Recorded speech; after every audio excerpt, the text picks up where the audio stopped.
Okay, stop, stop, stop. म्हणजे तुम्हीच बघा किती छान, किती गोड दिसतीये मी. सो चला दाखवते तुम्हाला पण कशी नेसलीये. पहिले तर हे अशी साडी लागणार आपल्याला आणि आता असं पूर्ण गोल एक राउंड फिरवून घ्यायचा आणि आता असं एक-एक प्लेट करून असं खोचून घ्यायचं आहे. मेक शुअर हे थोडासा लेहेंगा टाईपमध्ये दिसला पाहिजे. हे असं थोडंसं क्लीन लूक हवंय आपल्याला आणि आता हे मी पदर करून घेतेय.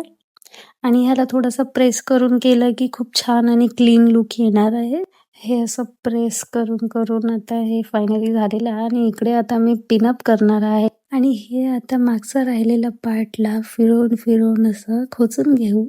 ह्याला मी वरून खोचणार आहे म्हणजे हे कसं थोडंसं ए लाईन वाला शेप येईल आणि तुम्हाला माहिती आहे का ही साडी वहिनीची आहे आणि मी चोरून घेतलेली आहे. पण एक बोलू, ही साडी एवढी छान, एवढी सुंदर दिसते ना माझ्यावर. सो आता हा कार्यक्रम झालेला आहे. आता मी घालणार आहे ज्वेलरी. पण मला काय फर्स्टवाला एवढा आवडला नाही म्हणून हा सेकंडवाला ऑप्शन चूज केला आणि बघा मी किती छान सुंदर दिसतेय.